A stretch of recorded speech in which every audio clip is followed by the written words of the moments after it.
मित्र, बाप ही अशी व्यक्तिरेखा आहे की जिच्यावर समाजामध्ये विपुल लेखन झालेलं नाही. आणि अशा या उपेक्षित बापावर 2 ओळी लिहिण्याचा मी प्रयत्न केलेला आहे. कवितेचं नाव आहे बाप.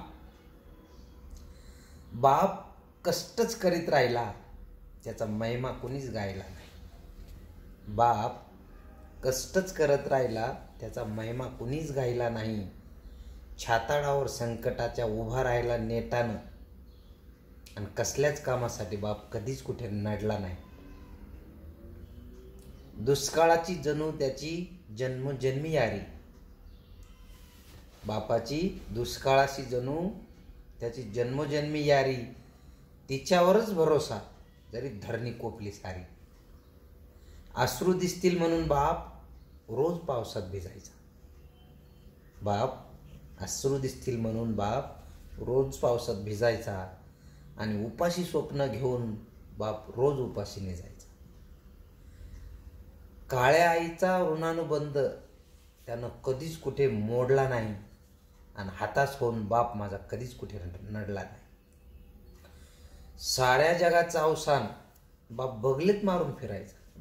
बाप ही अशी व्यक्तिरेखा असते की डोंगरा एवढं संकट आला तरी सहज चुटकी सरशी तो त्या संकटाला सामोरा जायचा. म्हणून बाप साऱ्या जगाचं अवसान बगलेत मारून फिरायचा. त्याचा थेंबन थेंब घामांचा त्या काळ्या आईत जिरायचा. नेहमी दुःखाचाच सागर, सुखात कधी बुडला नाही. पण कसल्याच संकटाला बाप हातास होऊन नडला नाही. सारे विचार, सारे तत्व माझ्या बापापुढे फिके होते. सारे विचार, सारे तत्व माझ्या बापापुढे फिके होते. दिवसा ढवळ्या भोवळ्यावी एवढे जीवनात धुके होते. माहीत नाही एवढं बळ आमचा बाप कुठून आणायचा. माहीत नाही एवढं बळ आमचा बाप कुठून आणायचा. आमच्याच सुखात बाप नेहमी सुख स्वतःच मानायचा. आनंद त्यानं दुसऱ्यांचा कधीच कसा ओरबडला नाही. आणि बाप हताश होऊन माझा कधीच कुठे नडला नाही. दुबार पेरा दुष्काळ ओला त्याच्या 5वीलाच पुजलेला. कधी 2 वेळा पेरणी करावी लागते. कधी इतकं पाऊस येतो की ते बुजलं जातं. ओला दुष्काळ होतो. सगळ्या शेतात पाणीच पाणी होतं. म्हणून दुबार पेरा दुष्काळ ओला त्याच्या 5वीलाच पुजलेला. जेव्हा पाहावं तेव्हा बाप घामामध्ये भिजले. क्षणही सुखाचा त्याच्या आयुष्यात घडला नाही.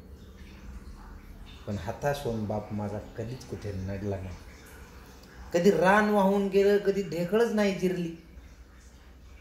आणि गलबत त्याच्या सुखाची नेहमी आमच्या भोवती फिरली. प्राणपणानं लढला बाप. कधी रान वाहून गेलं, कधी ढेकळच नाही जिरली. गलबत त्याची सुखाची नेहमी आमच्या भोवतीच फिरली. प्राणपणानं लढला बाप. कधी धारातीर्थी पडला नाही. आणि हताश होऊन बाप माझा